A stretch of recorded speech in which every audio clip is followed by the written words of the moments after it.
Bismillahirrahmanirrahim. Assalamualaikum warahmatullahi wabarakatuh.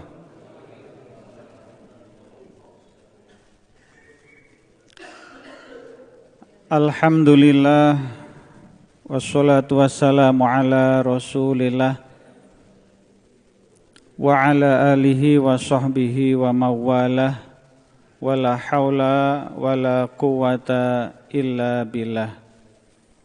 Asyhadu an la ilaha illallah wa asyhadu anna Muhammadan abduhu wa rasuluhu alladzi la nabiyya ba'dah. Allahumma shalli ala Sayyidina Muhammad wa ala ali Sayyidina Muhammad. Rabbi shrahli sadri wa yassirli amri wahlul 'uqdatam min lisani yafqahu qawli. Kemana Mas? Hadirin jamaah salat subuh yang dimuliakan Allah. Kita tidak henti-hentinya senantiasa bersyukur kepada Allah atas segala kenikmatan yang Allah berikan kepada kita semua, nikmat sehat lahir dan batin, ya, lahirnya sehat, batinnya juga sehat, jiwanya sehat, raganya juga sehat. Sebab kalau keduanya tidak sinkron, maka kesempurnaan kita dalam mengabdi kepada Allah Subhanahu wa taala tentu tidak akan bisa maksimal. Sholawat dan salam semoga tetap terlimpah curah kepada junjungan kita Nabi Muhammad sallallahu alaihi wasallam, kepada keluarganya, para sahabatnya, para tabi'in dan tabi'i tabi'in, para alim ulama, para guru kita, dan mudah-mudahan keselamatan dan kesejahteraan senantiasa Allah limpahkan kepada kita semuanya. Amin ya rabbal alamin. Jamaah rahimakumullah, sambil nunggu panitia jalan sehat siap-siap, ya, katanya jam 6 itu sudah mulai, kata jam 6 katanya ada senam dulu, ya. Dengar-dengar mau ada Sahrul Gunawan ya Pak Dikri ya. Iya. Mau bagi-bagi door prize gitu. Sambil nunggu itu sebentar kita sedikit sharing terkait dengan materi kultum kita pada pagi hari ini. Jamaah rahimakumullah, pertemuan terakhir dengan saya menyampaikan etika pembelajar. Hari ini saya coba masih seputar etika, karena memang amanah yang diberikan oleh panitia terkait dengan akhlak. Saya coba menyampaikan beberapa etika dalam kelompok etika diniyah. Jadi ada ungkapan, ada istilah yang namanya etika diniyah. Diniyah itu artinya agama. Jadi etika kita sebagai umat beragama. Catatan yang saya sampaikan pagi hari ini nanti silakan bisa dibaca lebih lengkap di catatan abwah.blogspot.com. Silakan. Ada banyak etika dalam kita hidup beragama. Pada kesempatan ini saya hanya akan menyampaikan 3 saja. Jamaah rahimakumullah, awalnya ini menjadi satu bagian nasihat yang saya berikan kepada anak-anak di sekolah. Karena memang dalam fase perkembangan mereka itu begitu membutuhkan perhatian terkait dengan etik, terkait dengan adab mereka dalam bergaul, dalam menjalani kehidupan yang tentunya berbeda dengan dunia kita. Bagi kita yang saat ini masih punya anak-anak yang tahap perkembangan, masih remaja mungkin ya, itu tentu bisa merasakan. Sangat jauh berbeda dengan kehidupan kita, atau jika kita bandingkan dengan kehidupan kita dulu. Ketika kita masih remaja, usia SMP, SMA, kuliah, dan sebagainya. Nah, oleh karena itu saya menganggap bahwa ini menjadi sangat penting untuk kita berikan kepada mereka, kepada anak-anak kita, agar mereka lebih siap, agar mereka paling tidak memiliki dasar, memiliki pondasi dalam bergaul, dalam menjalani kehidupan sebagai remaja, dalam predikat mereka sebagai seorang muslim dan sebagai seorang mukmin. Nah, maka untuk bisa kita memberikan pemahaman kepada mereka, kita memberi nasihat kepada mereka, maka paling tidak kita memiliki pengetahuan terlebih dahulu. Nah, oleh karena itu, pada hari ini, pagi ini, ada 3 hal, 3 etika, 3 adab yang sangat berhubungan dalam kehidupan kita, terutama terhadap anak-anak kita. Yang pertama yang harus kita tekankan kepada anak-anak kita, para remaja, generasi milenial istilahnya sekarang itu adalah terkait dengan etika mereka dalam berpakaian. Nah ini, berbusana. Kalau kita, terutama laki-laki itu kan urusan busana itu kan urusan simpel. Kita dari mandi, kemudian sampai siap untuk pergi, saya ini ya, mungkin kurang dari 10 menit sudah beres. Mandinya juga mandi set beres kan gitu. Ganti baju juga set beres. Kan gitu. Nah, tetapi lain masalahnya, lain persoalannya ini terkait dengan anak-anak kita, terutama perempuan. Nah, betapa mereka sangat memperhatikan tampilan, sangat memperhatikan penampilan. Untuk memakai kerudung saja, itu ada berapa pilihan yang harus menjadi pertimbangan mereka. Ketika bajunya warna ini, wah ini cocoknya warna ini. Maka tas yang dibawa adalah yang warna ini. Bahkan warna lipstiknya pun harus nyambung, katanya seperti itu ya kan gitu. Padahal yang saya tahu lipstik itu kan warnanya merah kan gitu. Tapi ternyata variasinya itu macam-macam gitu. Nah, jamaah rahimakumullah, maka poinnya adalah bahwa terkait dengan cara berpakaian ini menjadi sangat penting. Dalam kita memberikan pemahaman kepada anak-anak kita terhadap hal yang berkaitan dengan pakaian, maka paling tidak kita harus memberikan pemahaman, pertimbangan apa yang harus kita berikan. Pertimbangan apa yang harus dikedepankan. Ya. Maka kita berikan pemahaman kepada mereka, yang harus menjadi pertimbangan pertama itu adalah bagaimana pandangan syariat terhadap busana yang dikenakan. Maka ketika berbicara tentang busana, tentang pertimbangan syariat, maka muncul ungkapan sudah menutup aurat atau belum. Nah ini. Artinya ini yang menjadi pertimbangan pertama. Sudah menutup aurat atau belum? Banyak sekali model pakaian ya.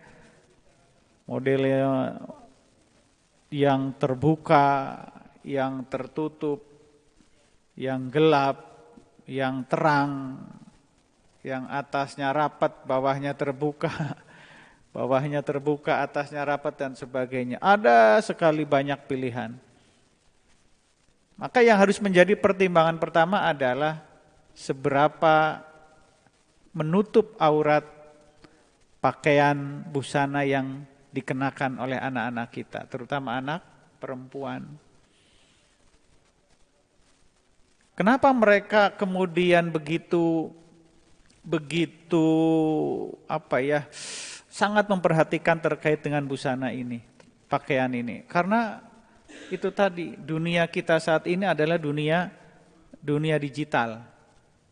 Kalau Bapak aktif di media sosial, ya terutama Instagram, itu betapa anak-anak kita itu setiap hari, setiap saat tampilan-tampilan gaya busana dan sebagainya itu sangat masuk. Katanya sekarang yang lebih masif dari Instagram itu adalah TikTok katanya kan gitu. Jadi setiap hari mereka dijejali dengan tayangan, tampilan, pakaian, model dan lain sebagainya. Sehingga apa? Secara tidak sadar itu akan masuk. Awalnya biasa-biasa.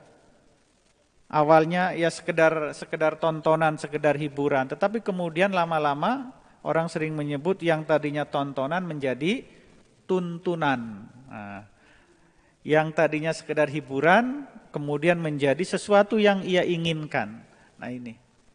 Jadi jamaah rahimakumullah, kita berikan pemahaman kepada anak-anak kita bahwa ini loh, tetap apapun warna bajunya, apapun merek pakaiannya, model apapun, tetap yang harus menjadi perhatian utama adalah apakah sudah menutup aurat ataukah belum.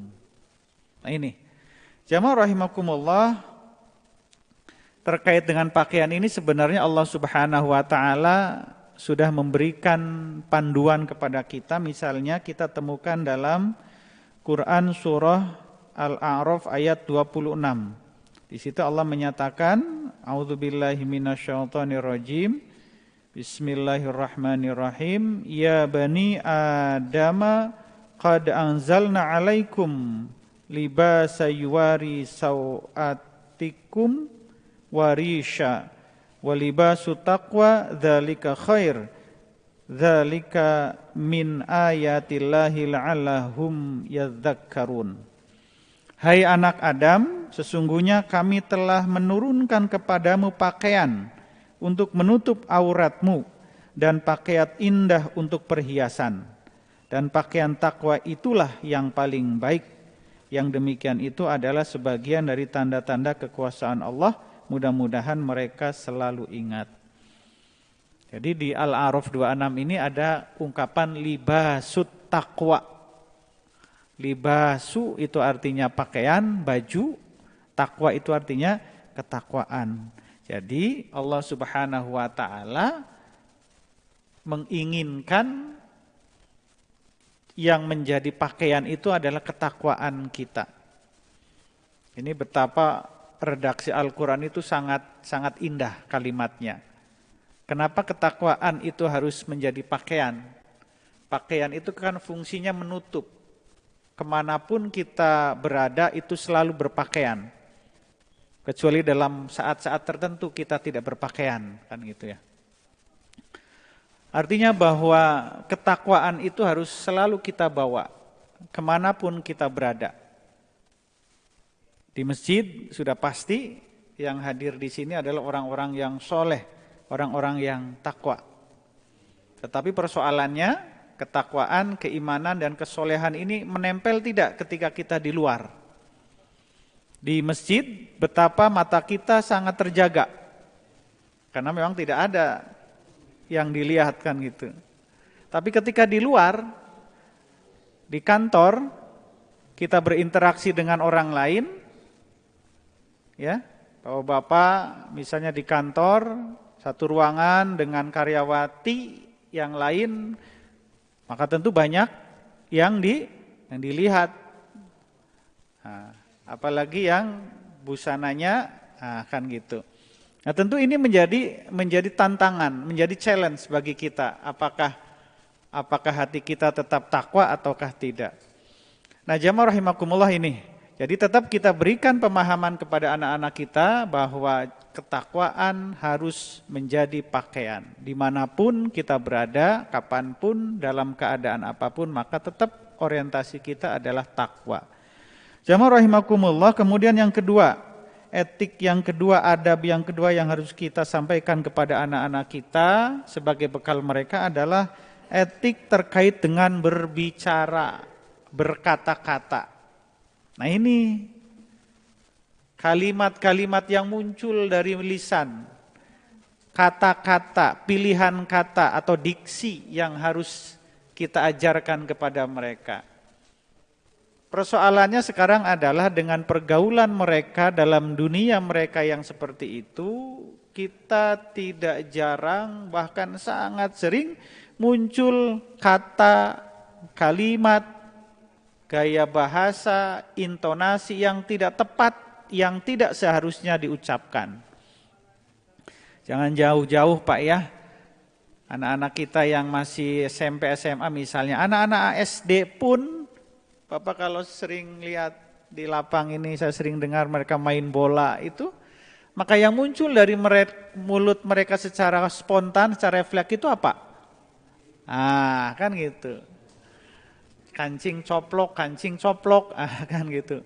Bisa Bapak bayangkan pada level yang lebih tinggi, anak-anak SMA misalnya, setiap hari saya melihat, mendengar, menyaksikan langsung dalam dunia mereka, ya, dalam sepengetahuan gurunya ataupun tidak sepengetahuan gurunya, ini menjadi kalimat-kalimat yang sudah sangat familiar bagi mereka. Dikit-dikit enggak apa-apa kesandung, kancing. Iya, enggak digimana-gimanain kan gitu. Ngobrol pun itu. Nah, ini yang menjadi PR bagi kita bersama. Yang menjadi PR bagi kita bersama. Betapa cara bicara, kalimat, pilihan kata. Nah, pertanyaannya adalah kalau kita selaku orang tua kemudian introspeksi dalam diri kita, jangan-jangan mereka meniru kita sebagai orang tuanya. Nah, kan gitu. Jangan-jangan mereka lakukan itu semua adalah mereka meniru lingkungannya. Nah, kan gitu. Enggak mungkin. Dunia remaja, dunia anak-anak itu adalah dunia duplikat katanya. Dunia untuk menduplikasi, dunia untuk meniru. Apa yang mereka lihat, apa yang mereka dengar, itulah yang akan mereka tiru. Dan yang pertama kali mereka dengar, yang pertama kali mereka lihat, itu adalah dalam rumah masing-masing. Di dalam rumah itu ada siapa? Ada bapaknya, ada ibunya, ada keluarga yang lain.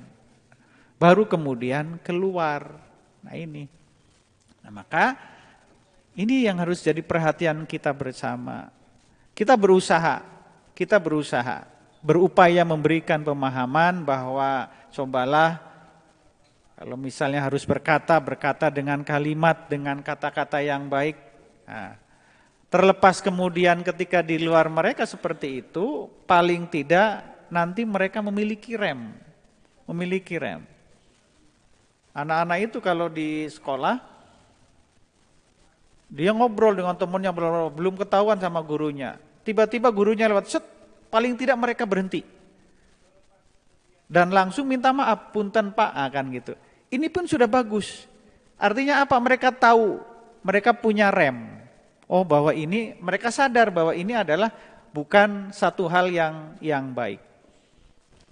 Nah, tapi jangan sampai kemudian mereka ngomong kasar misalnya, ungkapan-ungkapan yang seharusnya yang awalnya jadi cacian dan makian kemudian menjadi keseharian. Jadi mereka seolah-olah tidak bersalah. Nah ini yang harus menjadi PR bagi kita semua. Jadi cara mereka berbicara. Dalam Al-Quran itu misalnya kita temukan jamaah rahimakumullah di surat Al-Hujurat ayat yang kedua. Ya, hai orang-orang yang beriman, janganlah kamu meninggikan suaramu melebihi suara Nabi. Dan janganlah kamu berkata kepadanya dengan suara yang keras, sebagaimana kerasnya suara sebagian kamu terhadap sebagian yang lain, supaya tidak hapus pahala amalanmu sedangkan kamu tidak menyadari. Tuh, jadi ini etik kita dalam berbicara. Pilihan kata harus tepat, intonasi harus tepat, tahu kita ngobrol dengan siapa, dalam konteks apa kan gitu. Dan kalau kita ya dengan teman akrab itu kan biasa, apalagi yang ketika kita reunian Pak ya, usia kita kan sudah tidak muda lagi, tetapi perasaan seperti anak muda terus kan gitu ya. Reunian dengan teman SMA yang ngobrol seperti biasa, padahal di mata orang lain bahwa bapak itu sangat dihormati, dihargai ya. Ngomong juga bawahannya sambil nunduk-nunduk misalnya. Tapi kalau dengan teman ya, sesama misal satu SMA, dulu teman kuliah ya biasa aja gitu. Bahkan sering muncul kata-kata yang kurang pas. Nah, tapi itu dalam konteks yang masih bisa dianggap sebagai normal. Tetapi dalam konteks yang lain, nah ini pelajaran dari Allah Subhanahu wa taala dalam surat Al-Hujurat ayat kedua. Nah, yang ketiga yang terakhir adalah etika bertamu. Nah, ini penting, agama mengatur kepada kita bagaimana cara bertamu. Bertamu itu menjadi sesuatu yang dibolehkan, bahkan sangat baik untuk menjalin silaturahmi. Maka Allah Subhanahu wa taala melalui Rasulnya bahkan menjadikan perlakuan kita terhadap tamu itu menjadi parameter keberimanan kita. Barang siapa yang beriman kepada Allah dan beriman kepada hari akhir, maka muliakanlah tamu. Nah, kan gitu. Artinya keberimanan kita kepada Allah dan kepada hari akhir itu ukurannya diantaranya adalah bagaimana kita memuliakan tamu. Maka ada ungkapan begini, kalau kita menjadi tamu, maka kita itu ibarat kal jasad, seperti mayat. Artinya apa? Kita diperlakukan seperti apapun, bagaimanapun oleh tuan rumah, ya udah nurut aja. Tetapi sebaliknya, yang hadis tadi itu adalah konteksnya memberikan motivasi kepada tuan rumah. Nah, jangan sebaliknya. Ketika tuan rumah, prinsipnya tadi ad-dhaif kal jasad misalnya, tamu itu seperti jasad mayat kan gitu. Ini harus dipegang oleh orang yang bertamu. Artinya dia diperlakukan seperti apapun nurut, mau dikasih apa saja nurut, disuguhin apa saja nurut. Saya datang misalnya ke rumah Pak Yon, ya disuguhin apa saja, nggak boleh menawar gitu. Mau disuguhin pempek, alhamdulillah. Disuguhin nasi padang juga alhamdulillah. Nah, jadi apapun itu konteks saya sebagai tamu menerima. Tetapi konteks Pak Yon misalnya sebagai tuan rumah, maka yang muncul adalah saya harus memuliakan tamu. Nah, kan gitu. Saya harus menghargai tamu, saya harus menghormati tamu. Maka muncul keinginan untuk menghormati, memberikan yang terbaik. Yang tidak ada pun, kita sering pernah mendengar kisah dalam kehidupan Rasul dulu, para sahabat itu bahkan makanan yang tadinya akan ia makan untuk keluarganya, dalam rangka menghormati, dalam rangka fal yukrim doifah, dia berikan kepada sang tamu tersebut. Jadi betapa keinginan mereka untuk menghargai tamu. Nah, jamaah rahimakumullah, jadi ini 3, masih banyak etik-etik yang lain, adab-adab yang lain, etika diniyah kita dalam kita hidup beragama yang mesti kita berikan kepada anak-anak kita, kepada keluarga kita, dan terutamanya kepada diri kita sendiri. Supaya apa?